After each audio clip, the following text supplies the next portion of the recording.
Welcome back, duds, to Seduce Me, the Otome. When we last left off, Jams right here was asking, why do we live in our grandfather's house? Now, I think we're going to explain to him why we do, but in case you guys missed the previous episodes, I strongly recommend you go watch them, because they're lots of good fun, and this game is really deep down if you think about it, but it's just really weird. It's I know it's supposed to be serious, but I take it a comical way in case you're new. So yeah, so I strongly suggest you watch the other videos before you watch this one if you're new, and if you're not, welcome back.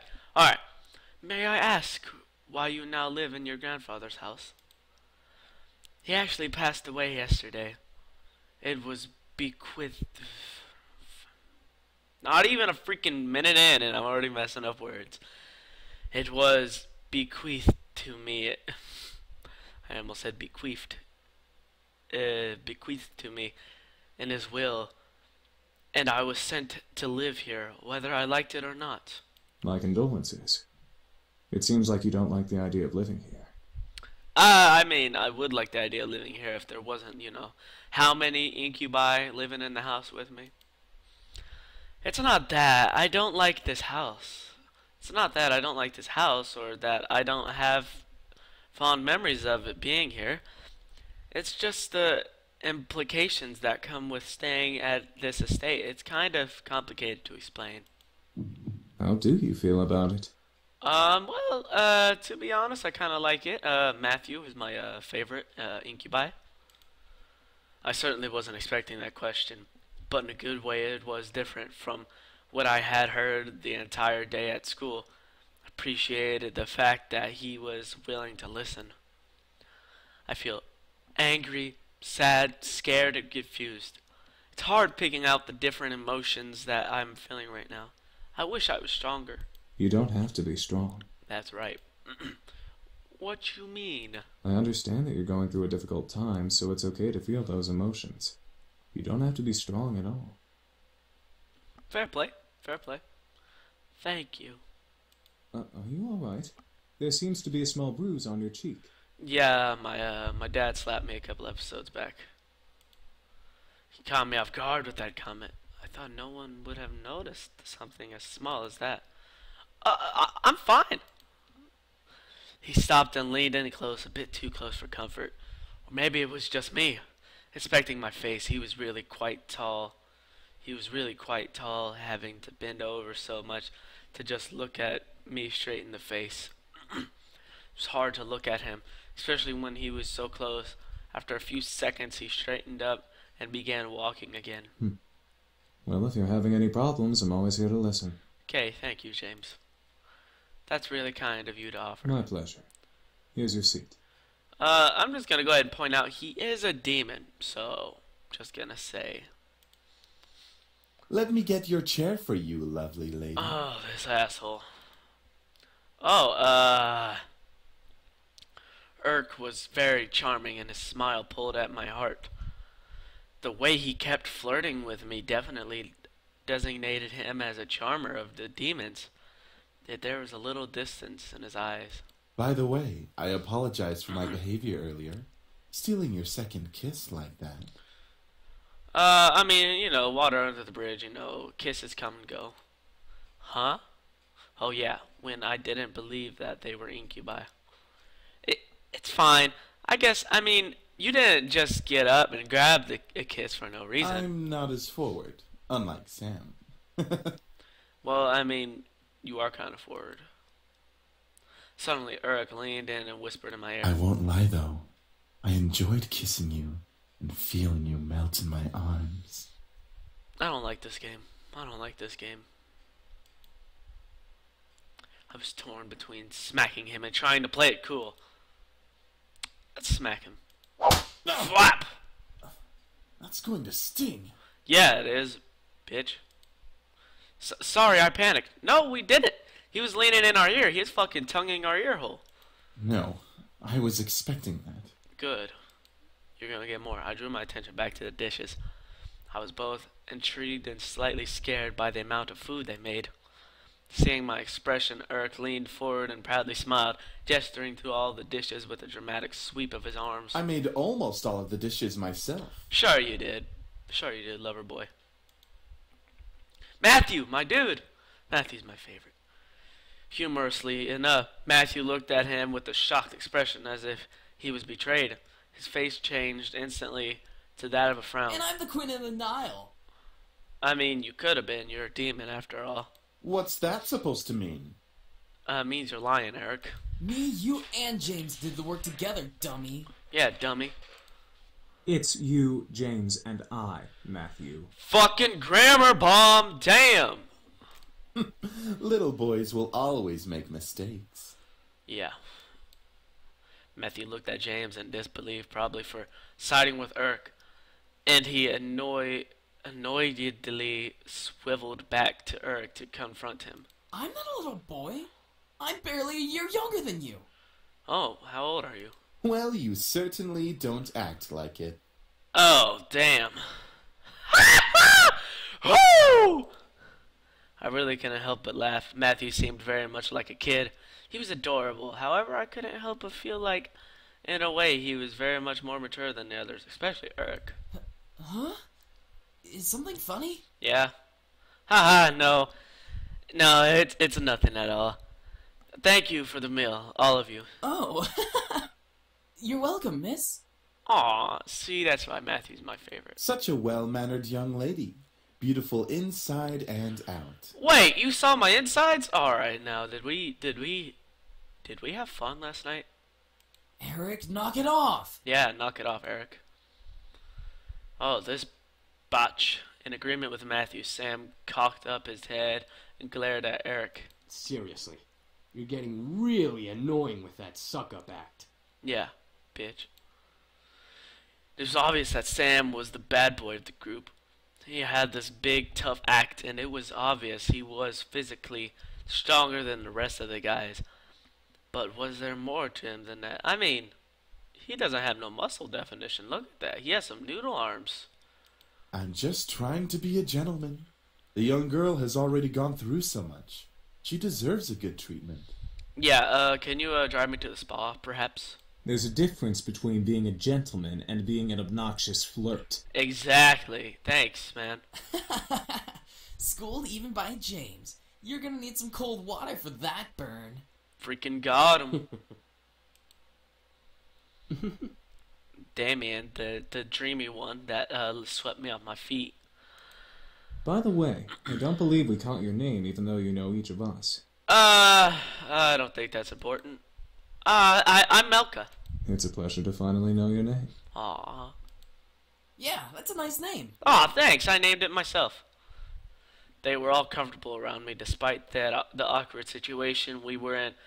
It was as if it were natural for them to be around humans. I guess that was just how incubi worked. Yeah, incubi rape humans for a living, so they're obviously comfortable with being around humans. But I was still curious about one thing. Excuse me. All at once they looked at me. I don't know why, but having all of them look at me made me feel kind of important. Like a queen or something. What is it, miss? I wanted to thank you for the food, but I still want to know why you all came here. I feel like I don't quite understand. Understand? Yeah. Like being told that a bunch of incubi randomly appearing in your house was perfectly understandable. Oh, how do we explain? I don't know, Matthew. We were attacked. We came here to heal. What's so difficult to understand? What were you attacked by, you little bitch? Now you're just being rude, Sam. Yeah, he is. I'm just saying. How is that difficult to understand? Who were you attacked by? No, I mean, what specifically happened? Well, you see, we've been traveling around for quite some time now. Just recently we came into town, but we were jumped by this band of misfits. Who are these misfits? So, in order to escape and heal, we came here for shelter. Again, we apologize for the mess we made. Oh, well, you guys cleaned it up. It's fine. I guess so. You're all better now, right? Yup, all thanks to you. Ah, I'm so special. Huh? Me? You see, beautiful, we feed on sexual energy. Alright, calm But we down don't now. just get it from kissing lovely ladies such as yourself. We can simply touch someone's hand to obtain sexual energy. Okay. Everyone carries sexual energy, you know. Yeah. I carry, very little of it. I'm still in shock about their powers. It wasn't just kisses that gave them power. It was anything physical. No wonder I was out for a while. These incubi intrigued me. But at the same time, I could almost hear a warning siren going off in my head. Is Yeah, there because they're anything else you demons. wish to know? Yeah, are you the good kind of demons or the bad kind? Well, what do y'all plan to do now? Yeah, what are we gonna do now, James? Matthew, you can stay. You're cool with me. That is a very good question. We just got here and surely we'll be hunted again if we leave. Yeah, I mean, well, sorry, you can't stay here. I'm just gonna say that right now. We can take him easily. Yeah, you guys are some bad boys. Not without more training, Sam. The result of that was clearly evident in our last encounter with them. Who is them? At that moment, I didn't know what came over me, but I suddenly felt sorry for them. Girl, they're demons. Don't feel sorry. Power of Christ compels you. You know? They couldn't possibly survive out there. They didn't know it was illegal to break into someone's homes. They probably didn't know a bunch of other stuff. They probably would cause chaos all over town. Or on the flip side, they could be taken in for questioning and be poked at and probed like lab frogs for research. That's even worse. But most of all, they reminded me of back then. What do you mean back then? Oh. Alright, flashback. I was standing alone. The entire classroom was filled with laughter and chatter, but I stood in the midst of it, quiet and alone. It was strange seeing the whole world pass in front of me with such vibrancy. You know what it does? You're gonna have to figure out that word for yourself. All the while, I stood there. On the plus side, I wasn't engaged in any of the drama that might have arisen, like scribbling on someone's paper for revenge or kicking someone too hard. I'm gonna take that this is back in kindergarten, just because of how the classroom looks and the sound. It was kind of nice just standing back and watching things pass by and life go on. I had long before convinced myself that I preferred being alone. I often said to myself in encouragement, yeah, I want to be alone. There's no one I like better than me.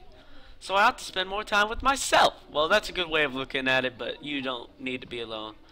Also, by the way, am I the only one that sees that creepy smiley face right here? That's pretty scary. Alright. But there was a certain bitterness that coupled with being alone made me feel so sad. There's a difference between being alone and lonely. I just didn't realize it in that moment. And even after that moment, my father, my mother, there was no one to turn to. I was so lonely. That's when I decided on it right then. I was going to see my grandfather. I didn't care if my father wouldn't take me. I was going to walk my way over there and see what he had to say about it. I had never seen him before. What? I had never seen him before that. What better time to see him then? No one else was going to help me with that. I was feeling I might as well have turned to him. So after school I decided to walk there.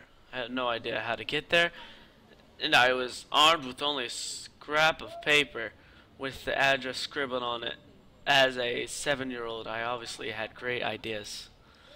I soon became lost. And like I always did, when I felt lost, I just stood there on the sidewalk, back pressed up against the wall and eyes looking at the strangers passing by. And like always, people continued to pass by and life continued to go on. I was sadder than ever. I had ended up in the situation I was originally in. Nothing had changed. I thought that I was silly for even thinking that I could change things with my own hands. That was until a voice brought me back to reality. Hun, is that you? Oh, yeah, grandfather, what are you doing? I looked up and saw an unfamiliar face, but it was obvious that whoever was talking to me knew who I was. And from that moment, things began to change.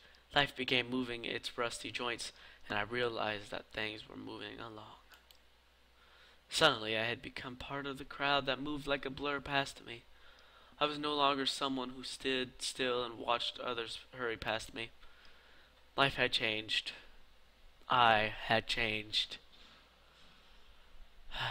Well, that's going to be a good point to end the video right here. If you would, please like and share the video amongst your friends. And on that note, I will see you all very, very, very soon. And as always, bye. Love you.